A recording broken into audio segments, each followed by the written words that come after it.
मतलब एक ऑडिशन देखता है जी। ये जो प्रोसेस ऑफ कास्टिंग है ये होता क्या है, ये व्हाट इज कास्टिंग और कैसे आप कास्ट करते हैं फिल्मों में, टेलीविजन में, सीरियल्स में, एड्स में? तो मेरा अच्छा क्या किया, हाँ मेरा कभी ऐड आने वाला है एशियन में। अच्छा। तो मुझे पता था कि वो ऐड बहुत अच्छा शूट हुआ और उसमें मेरा बहुत ज़्यादा फुटेज था। इनिशियल लेवल पे मैं चाहूँगा कि मंटो की कहानियाँ पढ़ी जाएं। Shahid sir, how are you? I am good. कैसे हैं आप? बहुत अच्छे। I am Paresh, meeting for the first time. मैंने आपके बारे में बहुत सुना है। अच्छा सुना बुरा सुना? ये मैं पॉलिटिकली करेक्ट आंसर दूंगा।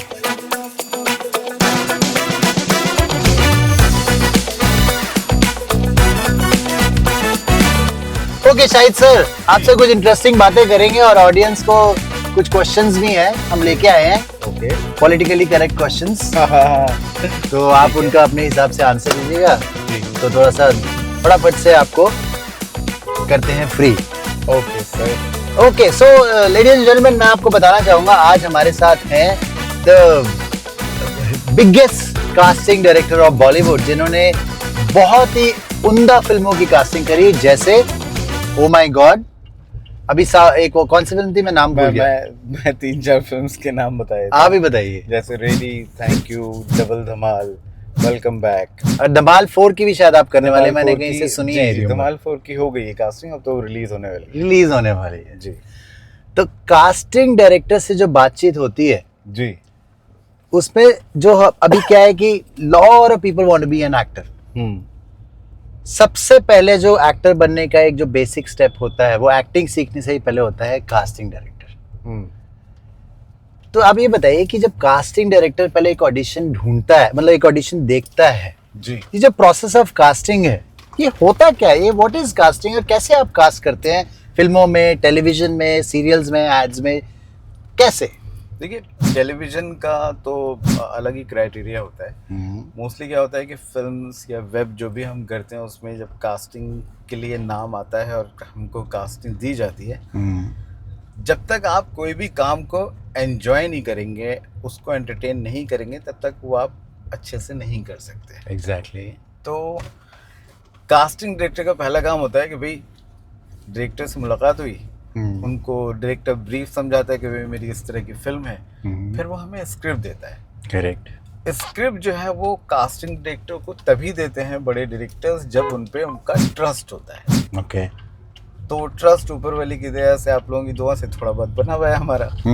तो जब स्क्रिप्ट मिलती है, स्क्रिप्ट पढ़ने के बाद हम उसमें कैरेक्टर्स ब्रेक डाउन करते हैं। मान लीजिए कोई स्क्रिप्ट है, उसमें लिखा हुआ है कि मैं उस रोड से जा रहा था, मुझे पान वाले की दुकान पे वो लड़का खड़ा हुआ नजर आया।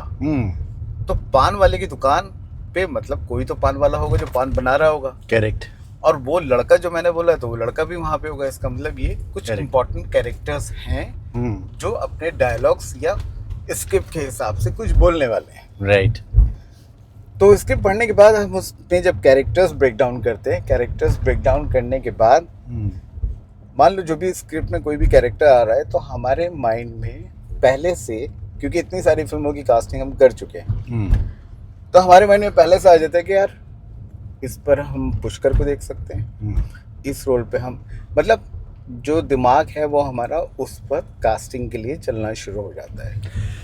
तो जैसे आपने बताया कि एक जो प्रोसेस होता है कैरेक्टर का थोड़ा सा डिगिन होता है, डेवलपमेंट होता है। अगर मान लो आज मैं आपके पास आऊँ, ठीक है, जब हम एक्टर बनना चाहते हैं, एक जो रॉ एक्टर होता है बिगनिंग में, वो ये सोचता है कि वो अच्छा दिखता है, जिम में जाएगा, बॉडी वॉडी बनाएगा, हीरो टाइप लुक होगी, दाढ़ी वाड़ी थोड़ी ऐसी बियर्ड कर लेगा, और आपके पास आके बोला सर मैं ऑडिशन देने आया और आप मुझे हीरो के रोल में कास्ट कर लेंगे। ठीक है, और जबान तो साफ हो ही जाती है, हिंदी सब बोलना चाहते हैं क्योंकि हिंदी फिल्म इंडस्ट्री है, और ऐसे उसको फटाफट हीरो का रोल मिल जाएगा। पर जब कास्टिंग डायरेक्टर उसको जाके बोलते हैं कि पुष्कर या परेश नॉट फिट, तो वो बंदे की ईगो हो जाती है हर्ट। भाई मुझे कैसे बोल दिया नॉट फिट, मैं तो अच्छा खासा दिखता हूँ, एक कास्टिंग डायरेक्टर ही डैश डैश है, पार्डन माय लैंग्वेज, ये मेरे लिए है, ये लोगों की लैंग्वेज है। देखिए मेरा मानना क्या है कि जब आप एक्टिंग में आते हैं ना, तो आपको अपनी एक्टिंग, आप एक्टर बनने के लिए आए हैं, तो आपको अपने उस प्रोफेशन पे काम तो करना जरूरी है ना। करते तो लोग जिम जाते हैं सारा दिन। जाने से कोई एक्टर नहीं बन जाता है। ऐसे तो बहुत सारे लोग जिम जाते हैं, सब लोग एक्टर ही बनना चाहेंगे, लेकिन हाँ। हमारा क्राइटेरिया होता है क्या, मान लीजिए मैं एक्टर से यही कहना चाहूंगा कि जो भी एक्टिंग के लिए आना चाहते हैं वो अपनी प्रिपरेशन करें पहले। कैसे? वो बुक्स को रीड करें, फिल्म्स देखें। लेकिन मेरा मानना यह है कि अगर आप बुक्स रीड करते हैं, मान लीजिए कोई भी किताब है उसमें, अब मैंने अगर पढ़ना शुरू किया कि किसी गांव में 4 लोग रहते थे और चारों बहुत अपने रिश्तेदार थे, बहुत क्लोज भाई भी थे। राइट। एक दिन उनके सामने एक बादशाह आया, तो अब जो भी मैंने ये वर्ड्स या जो भी सेंटेंस बोला है, 4 भाई थे वो और उनके सामने बादशाह, तो आपने वो विजुलाइज कर लिया। सर ये जो आपने बोली जी, ये लाइन तो आजकल की जो इंस्टाग्राम पे लोग हैं उनको तो पहले बादशाह ही नहीं पता होगा और गांव तो क्या ही होता है, तो ये कैसे वो विजुलाइज करेंगे? और जो बुक आप बोल रहे हैं अगेन जी, वो वो बुक के बनाएंगे 2 डंबल, एक लगाएंगे इधर स्टैनिस्लावस्की की, इधर लगाएंगे दूसरी और करेंगे एक्सरसाइज या फिर टिकटॉक रील। तो ये कैसा कॉन्सेप्ट है और कैसा ब्रेक डाउन दिया?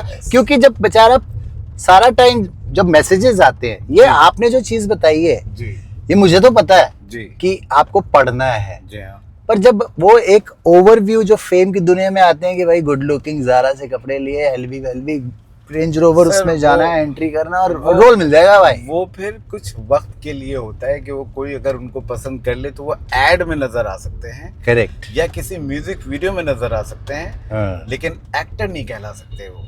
करेक्ट, क्योंकि आपकी पहचान एक्टर से ही होती है, या तो आप स्टार हो या फिर आप एक्टर हो। करेक्ट। अभी आप जैसे सलमान भाई को ले लें तो he is a star, he is a superstar, correct. But अगर उसके जस्ट ऑपोजिट इरफान भाई या नवाज भाई को ले लें तो उनको लोग एक्टर मानते हैं। राइट। तो हमारे यहाँ ये कॉन्सेप्ट है और यही होता भी है। आप बाहर की कंट्रीज में भी अगर आप देखेंगे तो वहाँ पर अक्सर हम लोग फॉरेन की फिल्म्स देखने के बाद बोलते हैं यार क्या ज़बरदस्त परफॉर्मेंस था। राइट। तो क्या दिमाग में रह जाता है? परफॉर्मेंस। करेक्ट। वो परफॉर्मेंस कैसी आती है? जब तक आप उस अपनी एक्टिंग को ग्रूम नहीं करेंगे, अपने आप को उस मोल्ड में नहीं लेकर आएंगे, तब तक आपको डिलीवर नहीं कर सकते। तो ये चीज़ें बहुत ज़रूरी होती हैं और मैं चाहता हूँ कि जो भी लोग मेहनत कर रहे हैं थोड़ा सा दिमाग लगा के मेहनत करें, क्योंकि हर शहर से लोग आते हैं बॉम्बे जैसे शहर में और ट्रेनें भर के, हाँ मतलब सबके ड्रीम्स होते हैं और सब चाहते हैं, मैं दुआ है मेरी कि सब लोग जो भी आए हैं वो कुछ ना कुछ लाइफ में करें। लेकिन जो मेन मकसद के लिए आते हैं कि यार मुझे एक्टर बनना है, तो उस पर पहले अपने ऊपर काम करें, फिर वो यहाँ पर आए तो उनको ज़्यादा एडवांटेज मिलेगा। बट इसी प्रोसेस आपने बिल्कुल ठीक 16 आने सच बात बोली जी, ठीक है। बट जो लोग अब जैसे दिल्ली से कई लोग आते हैं ना, मतलब अभी तो मैं एक्टिंग में नहीं हूँ, मैं अपना बिजनेस संभाल रहा हूँ, बट कुछ ना कुछ करता रहता हूँ जी। बट जब आप आते हो, बेसिक नज़रिया ये है कि बॉम्बे जब आते हो तो वहाँ के लोग जिस सिटी में भी आप रह रहे हो आपको लोग चढ़ा देते हैं या फिर आपको एक कीड़ा काटा वही होता है, ठीक है। और फिर जब आप यहाँ आते हो और इधर घर भर लेते हो तो रेंटल देखते हो, आगे पीछे जिम जाते हो, लड़कियां घुमाते हो, फिर आपको जाके फिर आप थोड़ा सा टेलीविजन लाइन में जाते हो, या बहुत सारे कास्टिंग डायरेक्टर्स भी होते हैं जो आपको मैसेज करते हैं, उसमें टॉप पहले लाइन में लिखा होता है only for rich faces, up market look. तो बेचारे जो होते हैं ना वो फिर कहते हैं अब नवाज साहब जैसे अप मार्केट लुक मिलनी मुश्किल है, वो उनको रिजेक्ट। ये चीज जो है ना, जो आपने मुझे अभी बताई है, ये चीज पहले टेलीविजन में बहुत हुआ करता था, बल्कि यही होता था। आप एकता जी के शोज में देख लीजिए या कोई भी अगर आप शो ऐसा देखेंगे जो प्राइम टाइम पे होगा, तो वहाँ पे जितने फेसेस होते थे वो गुड लुकिंग और फेयर कॉम्प्लेक्शन होता था उनका। राइट। तो ये टेलीविजन में चलता है। और मोस्टली क्या होता है कि मान लीजिए किसी का कैरेक्टर फेस है, character face of course television में बहुत कम, जहाँ पे कुछ गांव देहात दिखाएंगे वहाँ दिखा देंगे। राइट। लेकिन ये जब से वेब सीरीज, जब से OTT आया है, तो जितने भी एक्टर्स हैं उनके लिए बहुत बड़ी एडवांटेज है कि उनमें उनको काम मिलता है, रियल टैलेंट होता है, एक्टर्स चाहिए होते हैं उसमें। जैसे मैंने एक सीरीज की थी इंस्पेक्टर अविनाश, तो उसमें मैंने लगभग 400 से ज्यादा एक्टर्स कास्ट किए थे। Oh my God, 400 actors. कितना टाइम लगा था आपको? मुझे कास्टिंग करते करते 6 महीने हो गए थे। 6 महीने एक जॉब। हाँ। तो लेकिन जो टास्क दिया जाता है उसको जब आप पूरा करते हैं और अच्छे से करते हैं और सबको खुशी होती है, तो फिर आपको सेटिस्फेक्शन मिलता है कि नहीं यार मैंने काम अपना बहुत जेन्युइनली और दिल से किया। Correct, agreed. तो उसमें हमें एक्टर्स बहुत सारे अलग अलग कैरेक्टर्स थे, तो इसी तरह से कोई भी वेब सीरीज होती है, वेब सीरीज में मुझे नहीं लगता कि एकदम रिच और वैसे लोग चाहिए होते हैं। 1 2 4 5 कैरेक्टर्स मिलेंगे, लेकिन बाकी के जो कैरेक्टर्स होंगे वो हमको कास्ट करने होंगे, और वो कास्टिंग बहुत इजीली मिल जाती है। तो ये वेब सीरीज जब से चेंज हुआ है प्लेटफॉर्म, हाँ, नेटफ्लिक्स, हॉटस्टार, अमेजोन, ये सब आए हैं, तब से उन एक्टर्स के लिए बहुत एडवांटेज हो गया है, क्योंकि पहले लोग काम ढूंढते थे, उनको नहीं मिलता था।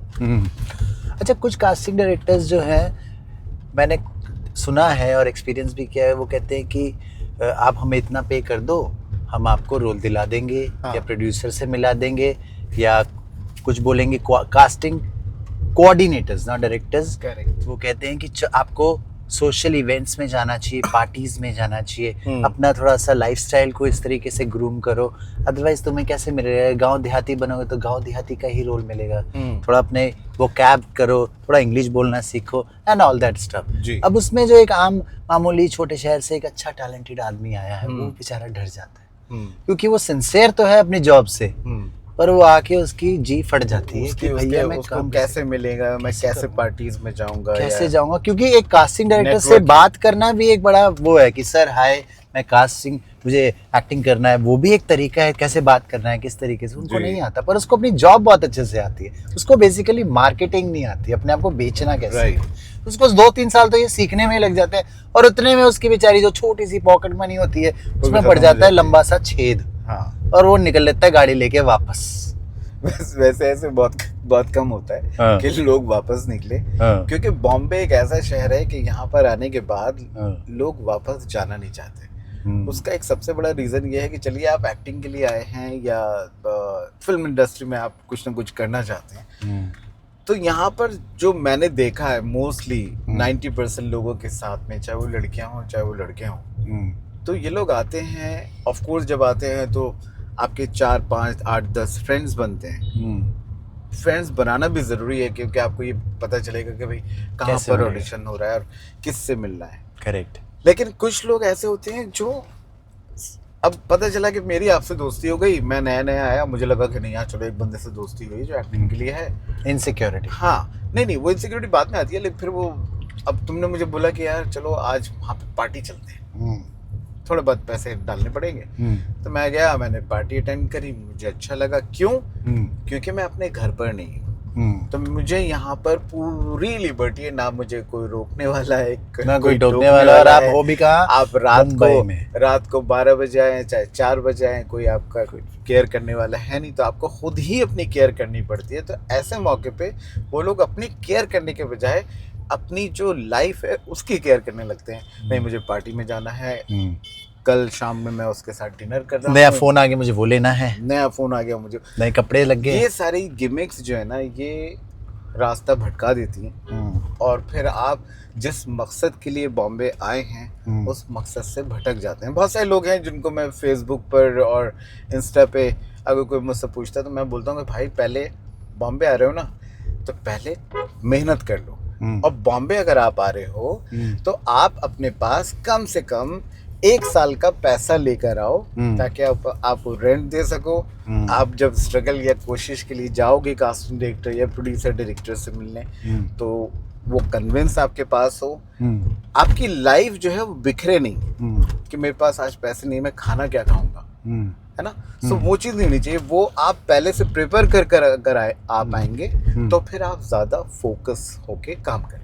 एग्जैक्टली। आप बॉम्बे कब आए और आपने क्या आते ही चूज किया कि मुझे कास्टिंग में ही जाना है या पहले एक्टर बनना? नहीं भाई, मुझे तो कास्टिंग के बारे में कुछ पता ही नहीं था कि कास्टिंग डायरेक्टर भी होते हैं। ओके। मैं तो यहाँ एक्टिंग की दुकान खोलने के लिए आया था। अच्छा।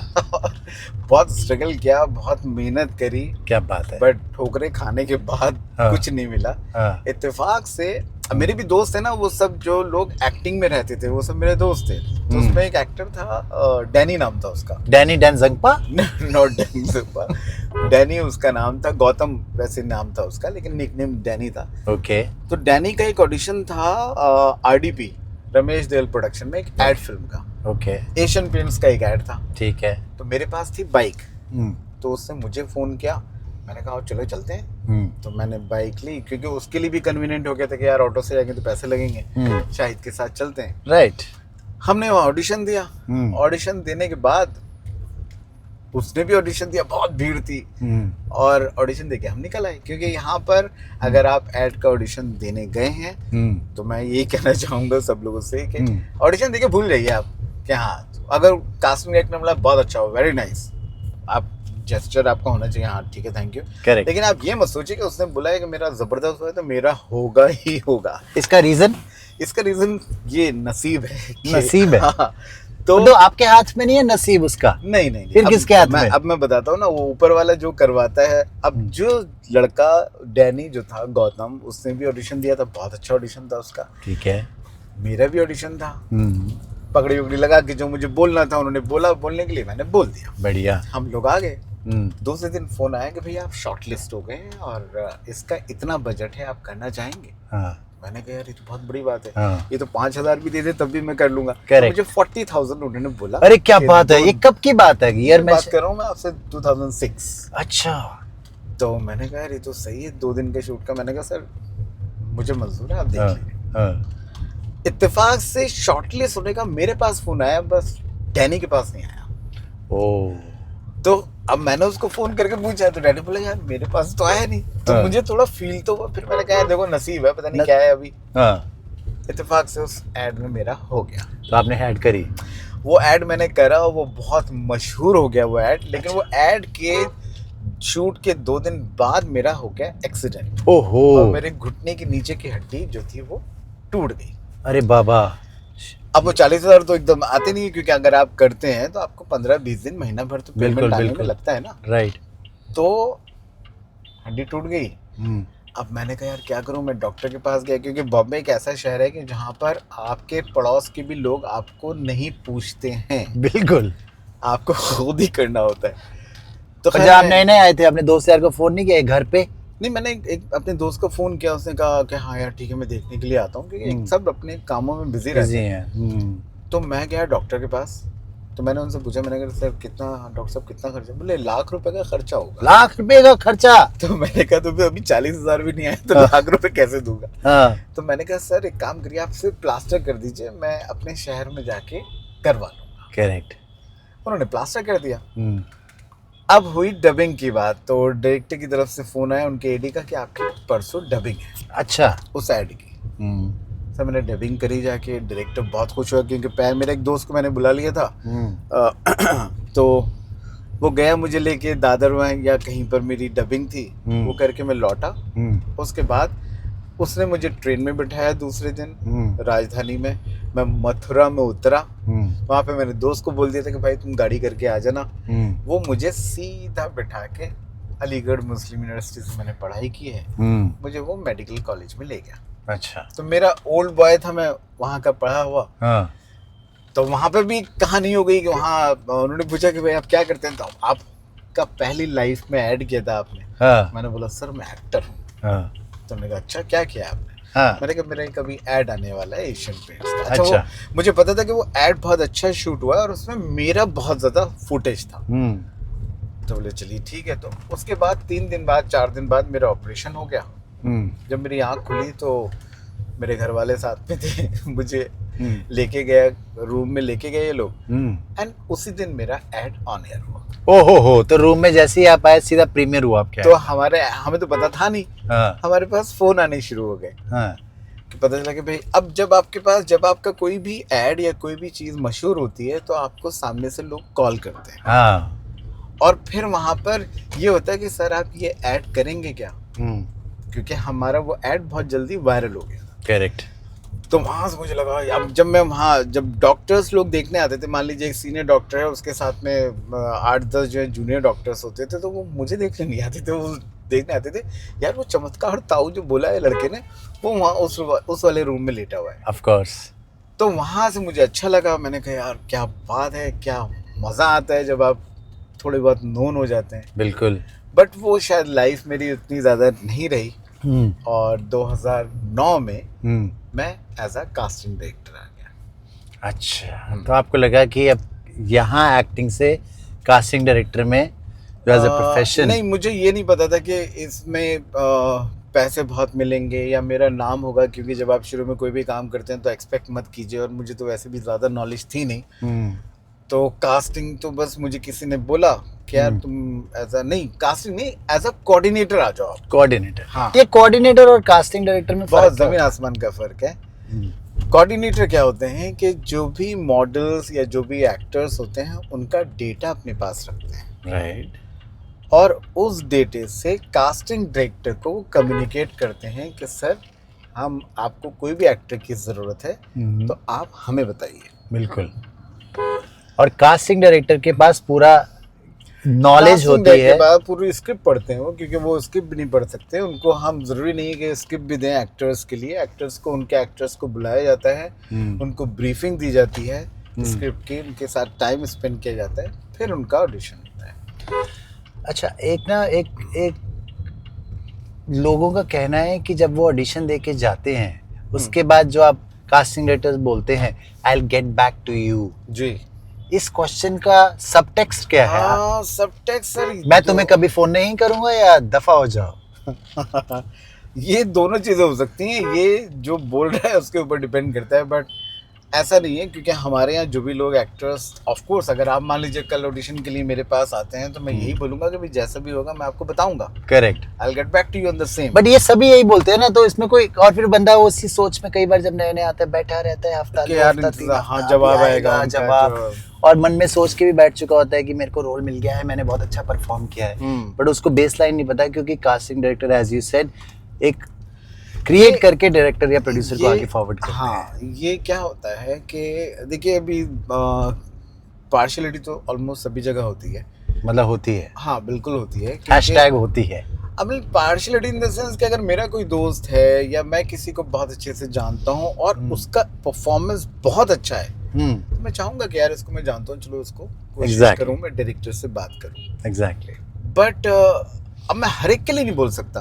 अब मान लीजिए अगर मेरे 10 फ्रेंड्स हैं और 10 के 10 जबरदस्त एक्टर हैं, तो मैं 10 के 10 लोगों को तो कास्ट नहीं कर सकता ना, नहीं कर सकता। तो उसमें किसी एक को मैं चूज करूंगा, और मेरा थोड़ा सा क्राइटेरिया अलग है। मुझे लगता है कि मैंने वो स्ट्रगल टाइम देखा है जब हमको खाने खाते वक्त, मतलब लंच अगर हमें करना है तो सिर्फ हम वड़ा पाव खा लिया करते थे। वो वक्त देखा है मैंने कि कैसे लोग एक दूसरे को बेवकूफ़ बनाते थे कास्ट करने के लिए। मैं तुम्हारी बात करूंगा, मुझे इतने पैसे दे दो। तो मैं ये चाहता हूँ कि अभी के लोगों के साथ में वो ना हो, और जितनी नॉलेज उनको चाहिए मुझसे कास्टिंग कैसे जाते हैं, कैसे मिलना है, क्या चीजें होनी चाहिए एक एक्टर में, हाइजीनिक स्टैंडर्ड कितना होना चाहिए, किस तरह से बात करनी चाहिए, ये कुछ एटिकेट्स हैं जो आपको माइंड में बिठा के रखने पड़ेंगे ताकि आप इन चीजों में आगे बढ़े। आपको सुबह कितने good morning sir, how are you messages आते हैं? सर बहुत आते हैं। तो क्या आपको लगता है कि ये सही है? वो सर मैं hello sir, good morning, how are you, hello sir, अभी गुड इवनिंग के आने वाले होंगे, आ गए हैं? हाँ, ये चीज़ हर कास्टिंग डायरेक्टर के साथ में रहती है, राइट। और एक चीज़ मेरे साथ ये हो ही चुकी है, क्योंकि एक लड़का था जो सुबह शाम नहीं, सुबह दोपहर शाम और रात वो 4 मैसेजेस करता था मुझे। वो मैसेजेस क्यों किए जाते हैं? ताकि वो माइंड में फ्रेश रहे। बट वो माइंड में रहें आप, बट आप उनके ऐसे माइंड में नहीं रहें कि वो आपको सोचें कि किस तरह से मैं या तो फोन चेंज कर दूं या क्या करूं। पॉइंट ऑफ नोटेड कि तो इरिटेशन लेवल नहीं होना चाहिए। आई थिंक कभी-कभी अगर मैं आपको मैसेज कर दूं, hi sir, how are you doing, I hope all is well, हफ्ते में एक बार कर दीजिए, हफ्ते में 2 बार कर दीजिए, बट सुबह दोपहर शाम ऐसे मत कीजिए। बट बहुत कमी के साथ ऐसा होता है, तो मुझे लगा कि उस लड़के को सयाली को मैं बुला ही लेता हूँ। तो उसको मैंने बुलाया और उसने अच्छा परफॉर्मेंस भी दिया और उसको मैंने कास्ट भी किया। तो ऐसा 100 में एक बार हो जाता है। बट जैसे अभी ना एक कंट्रोवर्सी भी है, जो कई एक्टर्स का फ्रेटर्निटी या कुछ है कहना है कि कई कास्टिंग डायरेक्टर्स एक्टर्स बन गए हैं, तो वो कास्टिंग प्रोफेशन में क्यों है? ये तो गलत है। मैं नाम नहीं लेना चाहता, समझदार को इशारा काफी, लेना चाहो तो ले भी जाओ, घंटे का मैं कुछ हो, क्योंकि मैं तो अभी एक्टिंग कर नहीं रहा, but respecting the people and जिसका जो है। तो क्वेश्चन ये है कि क्या ये सही है? कास्टिंग डायरेक्टर जो खुद ही इतने बड़े बड़े एक्टर बन गए हैं, वो कहते हैं कि खुद क्या, हमें क्या कास्ट करेंगे? देखिए मैंने आपको शुरू में बताया कि मैं एक्टिंग की दुकान खोलने आया था, राइट। और मैंने क्योंकि मेरा पैशन ही था कि मैं एक्टिंग करूं, करेक्ट। और मुझे वो काम भी मिला, लेकिन नसीब ऐसा रहा कि मेरा पैर टूट गया, फिर मैं कोऑर्डिनेशन में आया, उसके बाद 1 साल के अंदर अंदर मैं कास्टिंग में आ गया। करेक्ट। सो अब कल मुझे कोई डायरेक्टर बोलता है कि शायद ये रोल तुम कर लो, जबकि मैंने 3-4 फिल्मों में करा भी है। इंद्र कुमार जी की ज्यादातर 3 फिल्मों में मैंने काम भी किया है। राइट। बट मैं छोटा छोटा रोल लेता हूँ। राइट। बड़ा नहीं लेता। क्यों?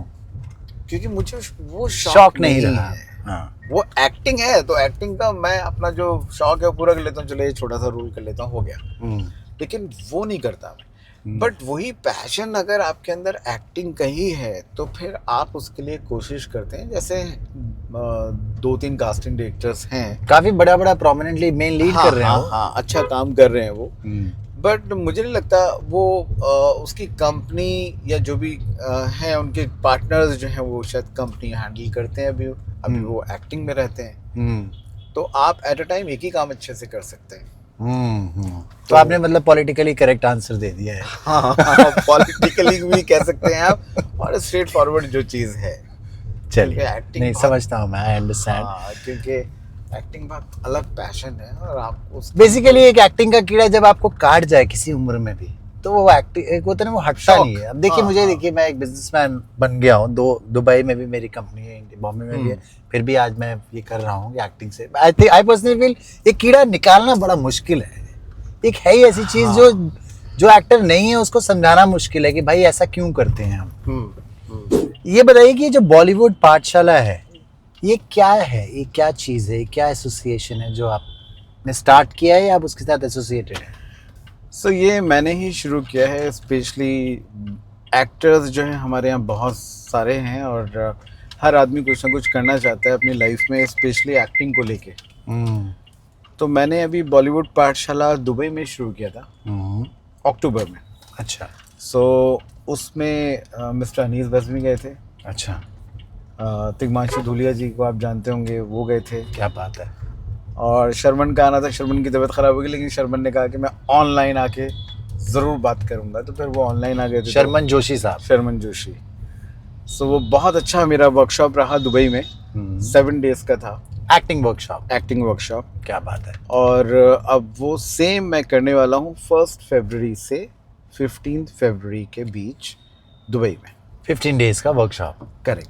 वो 1 महीने का कोर्स होता है, लेकिन हमने वो शॉर्ट में करके लगातार ऑल्टरनेट डेज के बजाय हम कंटिन्यूसली डेली कर रहे हैं। क्या सीखते हैं इसमें? सब एक्टिंग की तालीम मिलती है इनको? एक्टिंग की तालीम मिलती है। एक्टिंग एक्चुअली आप किसी को सिखा नहीं सकते, बट आप ग्रूम कर सकते हैं। मैंने बहुत सारे इंस्टीट्यूट ऐसे देखे हैं जहाँ पर लिखा होता है हम आपको एक्टर बनाएंगे। कैसे बनाएंगे? हाँ। तो ऐसा नहीं होता है। एक्टिंग आप किसी को सिखा नहीं सकते हैं। अगर उसके अंदर पैशन है कि नहीं यार मुझे करना है, अगर उसमें भूखा रहने का पैशन है, वो शिद्दत, वो कपड़ों में जी सकता है, तभी वो कर सकता है, तभी बनेगा हीरो हीरा लाल। बिल्कुल। आप कोई भी जॉब, जब आप ग्रेजुएशन या जो भी क्वालिफिकेशन करते हैं उसके लिए बहुत मेहनत करते हैं जॉब ढूंढने के लिए। करेक्ट। तो इसमें अभी आपको बहुत मेहनत करनी है। वो मेहनत क्या, मतलब अगर आपको शौक है तो आपको ये तो पता है कि यार मैं अच्छा एक्टर हूँ, सब लोग मुझे बोलते हैं, मेरे घर वाले, मेरे दोस्त मुझे कहते हैं। तो मैं, बहुत सारे लोग तो शौक की वजह से आ जाते हैं कि नहीं यार शौक है, चलो करते हैं। और शौक और थोड़ा फैंसी ग्लैम लाइफ देख के। हाँ। Girls around me, you know. Girls ये मैं नहीं बोल रही, गर्ल्स क्या, एवरीवन अराउंड यू हो जाता है उस वक्त तो। क्योंकि अगर आप कहीं अच्छे मकाम पे पहुंच गए तो पैप्स भी आपके पीछे आ जाएंगे, सब कुछ आपके पीछे आ जाएंगे सर। तो ये आपकी वर्कशॉप क्या अभी जो शुरुआत की है आपने, दुबई क्यों ढूंढा? Why not any other country? अभी मेरा देखिए, दुबई एक तो यहाँ से बहुत करीब में, बाजू में मतलब 3-3.5 घंटे में आप पहुंच जाते हैं। करेक्ट। ठीक है। अभी दुबई के बाद मेरा ऑस्ट्रेलिया है, मेलबर्न में। और मॉस्को में है, and LA में। तो are you going to pick some actors from there also if any project they suit? देखिए मोस्टली क्या होता है कि हम बॉलीवुड पाठशाला का नाम जो हमने रखा है वो बॉलीवुड से ही रिलेटेड है, यानी कि आपको हिंदी तो आनी मस्त है, तो आपको इंग्लिश की फिल्म्स तो यहाँ बनती नहीं है। तो हम उन्हीं एक्टर्स को लेंगे जिनको हिंदी आती है, और वही लोग सीखने के लिए आएंगे जो हिंदी बोल सकते हैं। अब जैसे दुबई में, अभी अबू धाबी में भी हमारा है अप्रैल में, सो वहाँ पर जो अरब लोग हैं उनकी हिंदी तो बोलते हैं वो, लेकिन डिफरेंट थोड़ा स्लैंग आ जाता है उनका। हाँ। तो लेकिन वहाँ के लिए भी हम लोग ने प्लान किया है, क्योंकि वहाँ की गवर्नमेंट से भी बात चल रही है हमारी।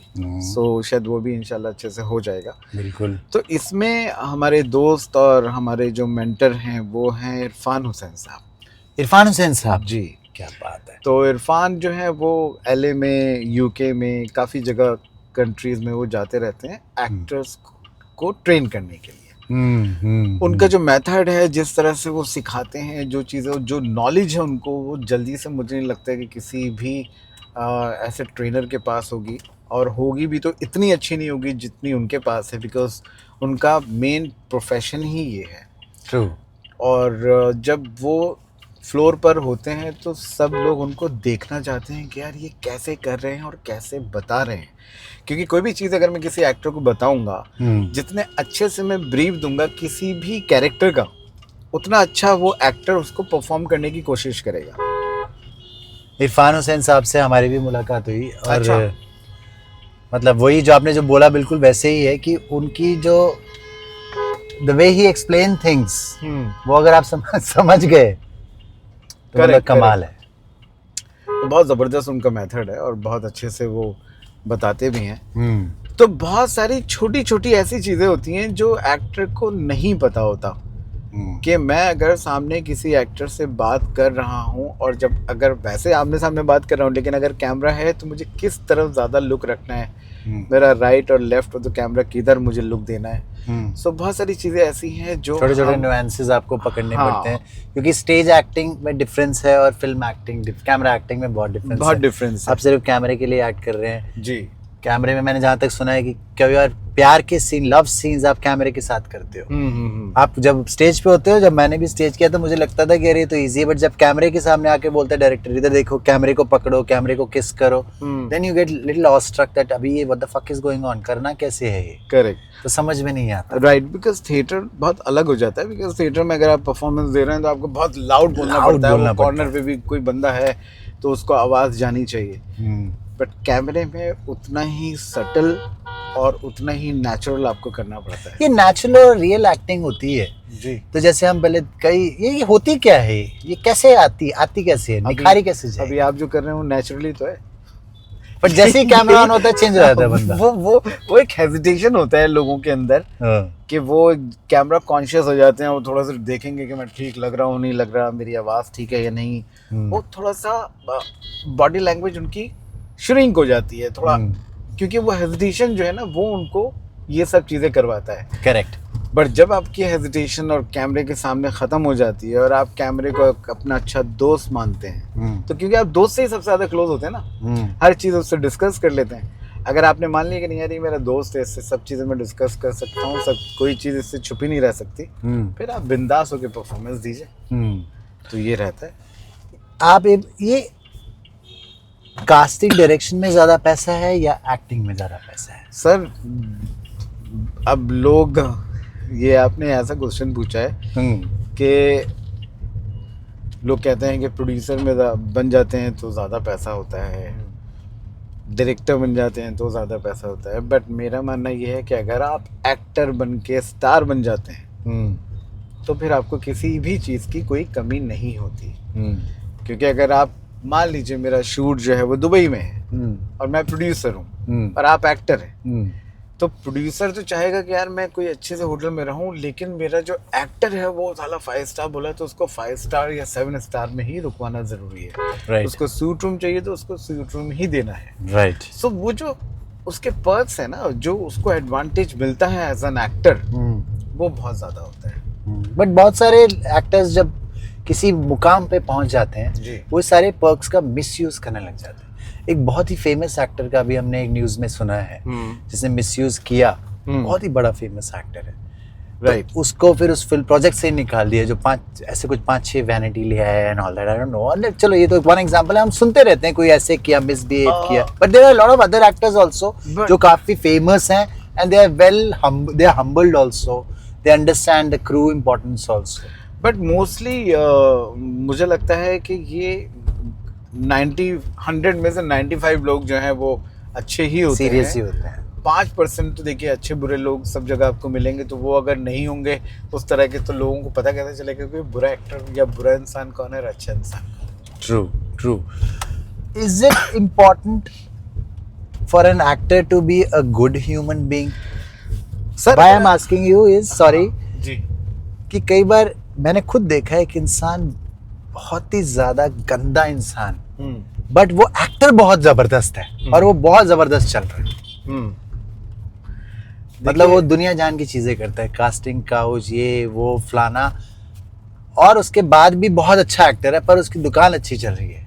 वो एटीट्यूड भी थ्रो करता है पर चल रही है उसकी दुकान। सर ये तो मैं ही कहूँगा कि उसका नसीब है, क्योंकि आप अपने उस प्रोफेशन से लॉयल हैं, इसलिए आप वो उतना अच्छा डिलीवर कर रहे हैं। बाकी और चीज़ में आपका वो पैशन है, आप उसमें लॉयल हैं, बाकी और चीज़ में किसी उसमें पैशन नहीं है आपका उधर ही है। तो वो चीज़ अब इंसान को नहीं करनी चाहिए। मुझे लगता है कि अगर आप अच्छे एक्टर हैं तो अच्छे इंसान भी होने ज़रूरी हैं, और अच्छा इंसान होता है तो वो सभी चीज़ों को बहुत कीनली ऑब्जर्व करता है, और किसी भी एक्टर के लिए ये ऑब्जर्वेशन बहुत ज़रूरी है कि ये सामने वाला कैसे और क्या कर रहा है।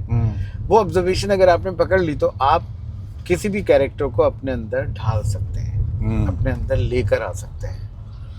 इंस्टाग्राम जनरेशन जो अभी हम जिसमें हैं, जो फॉलोअर्स जनरेशन है, Gen Z, even millennials like us are also forced to create content. Not sometimes by choice, I like to create, sometimes by force. But क्या कास्टिंग भी तो ऐसी होती है? मेरे पास खुद मैसेजेस आते हैं, पहले आप अपना प्रोफाइल भेजिए, कितने फॉलोअर्स हैं, before giving the audition. Why sir? नहीं आपने ऐसा क्यों किया? हाँ, अगर ये अगर होता है तो ये एक्टर्स के लिए तो नहीं है। बट नहीं यार, मैं तो बता रहा हूँ यार, नहीं, ये अगर मोस्टली कुछ होता है तो देखिए सॉन्ग के लिए हो सकता है। ओके। अगर आप सॉन्ग कोई कर रहे हैं, मान लीजिए मैं अगर कल कोई सॉन्ग करने वाला हूँ तो, और प्रोड्यूसर ने मुझे बोला कि भाई उसकी फैन फॉलोइंग होना ज़रूरी है ताकि लोग वो गाना देखें, तो उसके लिए वो मुझे बोल सकते हैं कि यार किसी के अगर मिलियंस ऑफ फॉलोअर्स हैं तो अपने लिए ज़्यादा एडवांटेज होगा, वो आप देख लो। तो ये हो जाता है।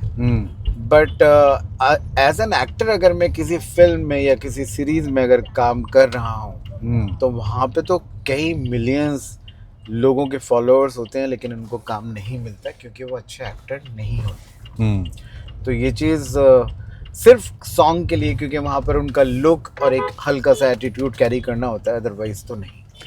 कास्टिंग काउच जो हम बचपन से सुनते आ रहे हैं और जो काउच से हो जाता है आउच, क्या ये अभी भी एग्जिस्ट करता है? मैं इस बारे में क्या कहूँ, क्योंकि नहीं, आप ही तो कहेंगे सर, आप तो कास्टिंग डायरेक्टर हैं।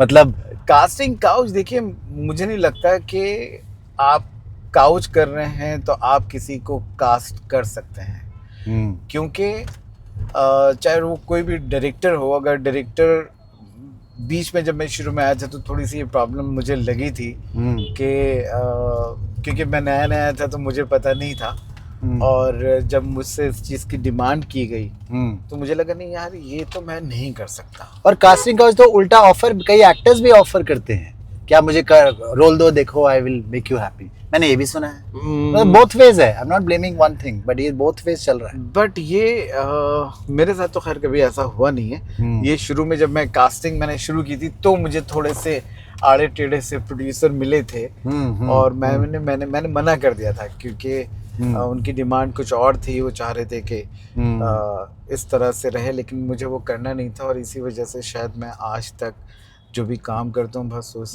you have to choose your own path. वो आप ही के ऊपर डिपेंड करता है। आपने कितना क्या करना, कौन सा रास्ता चूज करना है। रास्ते दो तरह से होते हैं, एक लंबा रास्ता होता है और एक शॉर्ट रास्ता होता है। शॉर्ट रास्ते में से जाने के बाद आप बहुत शॉर्ट और जल्दी ही निकल जाते हैं लेकिन अगर आप लंबा रास्ता चूज करते हैं तो वो आपको लंबा लाइफ में लेके जाए। ये जो आपने बात बोली ना, मैंने 15-20 लोगों से ये सेम बात अभी रिसेंटली सुनी है। सब यही कहते हैं कि shortcuts will cut you out, और ये जेन्युइन है, जो चीज़ हकीकत है वो ऑफ कोर्स सभी लोग जानते ही हैं। मेरे को लग रहा था कि एक्टिंग लाइन में कई जो कमेंट करेंगे कि सर कोई शॉर्टकट नहीं है, तो शॉर्टकट से नहीं होने वाला। नहीं, you have to be really dedicated. बिल्कुल एक्टिंग का कोई शॉर्टकट नहीं होता। हमारा ये एक्सपीरियंस है कास्टिंग का, मुझे 15 साल हो गए।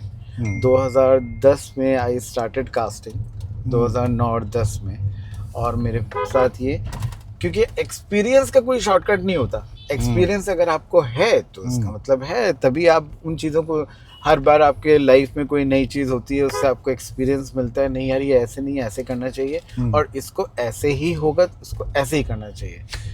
तो ये चीज़ जो है, ये तो आपको करने के बाद, लोगों के साथ रहने के बाद ही पता चलती है। अच्छा, एक छोटा सा रैपिड फायर, एक one liner tip to the budding people who are coming for the audition, क्या करना है उनको? One liner tip. देखिए, जो भी कोई ऑडिशंस पर आता है तो सबसे पहले तो उनको क्लीन होना बहुत ज़रूरी है, बिकॉज बहुत सारे लोग आते हैं ऑडिशन देने के लिए, वो कोई पान खाया हुआ होता है, या वो गुटखा खा रहे होते हैं, या वो सिगरेट पी कर आ जाते हैं। तो मैं ये कहूँगा कि आप अपने आप को क्लीन रखिए, आपके मुंह से स्मेल नहीं आनी चाहिए। बट सिगरेट पीने से तो स्टाइल आता है ना सर। स्टाइल कास्टिंग डायरेक्टर, जब हम किसी भी चीज़ का ऑडिशन करते हैं तो वहाँ पे परफॉर्मेंस देखते हैं, वहाँ पे स्टाइल नहीं देखते। परफॉर्मेंस। हाँ, तो इन चीज़ों का थोड़ा ध्यान रखना चाहिए। कास्टिंग डायरेक्टर जल्दी से नहीं मिल पाते हैं, उनकी टीम मिलती है। करेक्ट। बट आप उनको अच्छे से जाइए, मिलिए। बहुत सारी जगह मैंने सुना है कि कास्टिंग डायरेक्टर की जो टीम होती है वो भी ढंग से नहीं मिलती है। तो मैं यही कहूँगा कि पेशेंस रखिए, क्योंकि अगर आपके अंदर पेशेंस है तो आप इस इंडस्ट्री में सरवाइव कर सकते हैं, अदरवाइज बहुत मुश्किल हो जाता है।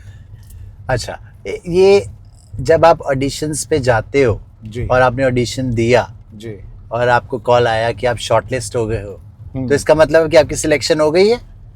नहीं, मतलब शॉर्टलिस्ट हो गए आप, मतलब आपका अब फाइनल राउंड में हो सकता है। तो ये फाइनल डिसीजन किसके हाथ में? सबका कहना है कास्टिंग डायरेक्टर डिसाइड करते हैं, उनकी अपनी लॉबी होती है। देखिए, नहीं, देखिए, फिल्म्स के लिए तो मैं ये कहूँगा कि कास्टिंग डायरेक्टर का बहुत बड़ा से होता है इसके अंदर। पुश किया जाता है, पुश कि किया ये जाता एक्टर है। अच्छा है, इसका परफॉर्मेंस हाँ, अच्छा, प्लीज देखिए सर। करेक्ट। और क्योंकि मैंने पहले फिल्म की थी एक्शन रिप्ले विपुल जी के साथ, एंड वहाँ पर 7 लड़कियां थी जिनका हमने ऑडिशन किया था। आदित्य रॉय कपूर के ऑपोजिट हम कर रहे थे, और उन 7 में से फिर हमने 5 बेस्ट लड़कियां चूज करी, उनके हमने लुक टेस्ट किए, और फिर डायरेक्टर मेरे साथ बैठे थे। डायरेक्टर ने मुझे बोला कि शाहिद, तुम्हें इसमें कौन सी लड़की अच्छी लगी? तो मैंने उनको 3 नाम बताए कि सर ये 3 लड़कियां की परफॉर्मेंस मुझे उतनी अच्छी नहीं लगी। तो इत्तेफाक से वो जो लड़कियां शॉर्टलिस्ट की हुई थी फाइनल लिस्ट के लिए, तो जो मेरा माइंड में था वही डायरेक्टर के माइंड में था। तो आपके जो थॉट हैं वो डायरेक्टर से बिल्कुल मिलने चाहिए, ताकि आप उस लेवल की जो डायरेक्टर चाहता है तभी आप वो कास्टिंग कर सकते हैं। हिंदी फिल्म में एक्टिंग करने के लिए ओनली इंग्लिश विल डू, और थोड़ी हिंदी भी आनी चाहिए? इंग्लिश आने की जरूरत नहीं है, आपको हिंदी बहुत अच्छी आनी चाहिए। क्योंकि जो बहुत सारे कुछ ऐसे नाइफा से और कहीं से पढ़ के आते हैं जिनको हिंदी सिखानी पड़ती है, चाहे वो बॉलीवुड के बच्चे हों या कहीं के भी हों। देखिए, मैं बताऊं, मैं अभी एक इंग्लिश फिल्म कर रहा हूँ, English in the sense Hollywood की फिल्म की कास्टिंग कर रहा हूँ मैं। सो वहां पर तो क्योंकि हॉलीवुड के ही एक्टर चाहिए मुझे, करेक्ट है ना। सो वो एक अलग हो जाता है, क्योंकि वहाँ पे इंग्लिश ही बोलनी है, वो पैटर्न ही अलग है। अभी यहाँ पर भी बहुत सारे कुछ प्रोड्यूसर्स हैं जो इंग्लिश फिल्म बनाते हैं, यानी कि इंग्लिश, हिंदी और इंग्लिश। हाँ जी। तो वो उसके लिए फिर हम उसी तरह के एक्टर देखते हैं। तो ये ज़रूरी नहीं है कि आपको इंग्लिश ही आनी चाहिए। अगर आप अच्छे एक्टर हैं और हिंदी आपकी परफेक्ट है, तो आप करिए, कोशिश करिए, आपको काम ज़रूर मिलेगा। आज आप राजपाल भाई को ले लो, या नवाज भाई को ले लो, इनकी या इन लोगों को इंग्लिश आनी ज़रूरी थी क्या? नहीं। और आज भी इनका उतना ही नाम है, उतने अच्छे एक्टर्स हैं, अच्छा कर रहे हैं। राइट। तो आपके प्रोफेशन में Hindi, because Hindi film industry है ना, तो हिंदी फिल्म इंडस्ट्री में भाई हिंदी तो सीखो। हिंदी, और हाँ, बहुत सारे लोगों का डिक्शन खराब होता है, तो डिक्शन के लिए मैं जरूर चाहूंगा कि वो लोग या तो उसकी ट्रेनिंग ले लें, या अपने डिक्शन को जितना जल्दी इम्प्रूव करना चाहें वो करें। करेक्ट। ये आपके यूएसपी होता है। बहुत सारी चीज़ें भाई, आपको हॉर्स राइडिंग आती है, आपका डिक्शन कैसा है, आपकी लैंग्वेज कैसी है, आप बहुत रूड तो नहीं है। एक एक्टर में ये सारी क्वालिटीज़ होना ज़रूरी है। कि आप पोलाइटली बात करें, चीज़ों को अच्छी तरह से समझें, आपको रूडली बिहेव नहीं करना है, गुस्सा आपको नहीं नज़र आना चाहिए, आपका गुस्सा ऑडिशन के वक्त। तो ये चीज़ें होती हैं जो आपको एक अच्छा एक्टर बनाती हैं। वो पेशेंस रखिए, पेशेंस रहेगा तो आप बहुत सारी चीज़ें कर सकते हैं। अच्छा, लास्ट क्वेश्चन मेरा ये था आपसे, सवाल तो बहुत है बट जवाब फिर मतलब आपके बहुत सारे सवालों के जवाब बहुत अच्छे तरीके से दिए जाएंगे, लेकिन हाँ कम वक्त की कमी की वजह से हमें आज मध्यांतर में ही इस पिक्चर की समाप्ति क्लाइमैक्स लाना पड़ेगा। जी बताएं। एक ऐसी चीज जब कास्टिंग डायरेक्टर ऑडिशन देखता है एक एक्टर में जी, जिसकी वजह से एक्टर कास्ट हो सकता है, कोई एक ऐसी चीज मतलब उसका लुक, उसका लुक। तो अगर मतलब परेश जैसे अगर कुछ ऐसे थोड़ा सा यांकी अगर मेरे लुक में मेरी स्क्रिप्ट के हिसाब से आपका लुक परफेक्ट जा रहा है तभी आपको कॉल किया जाएगा। ओके। और अगर आपको कॉल किया जाएगा तो इसका मतलब you are very close to the character what I am looking at. तो फिर आपको मेरी टीम टाइम स्पेंड करेगी, आपके साथ रिहर्सल करेगी, आपको अच्छे से ग्रूम करेगी, फिर आप ऑडिशन पर आएंगे।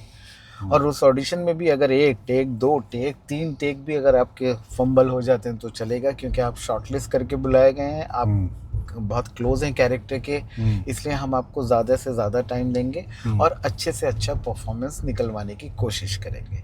ये तो मेरा काम करने का थोड़ा तरीका है। आई थिंक ऑडियंस समझ गई है। ये बहुत उम्दा तरीका है जी कि आपने अपनी लुक देखी।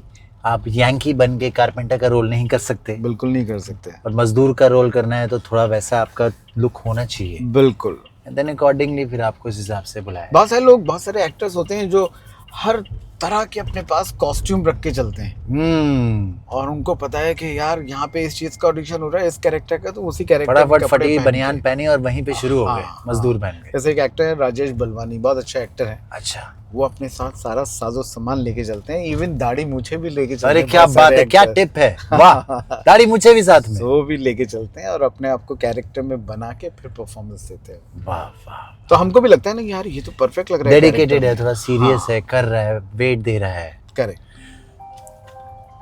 तो rather than spending time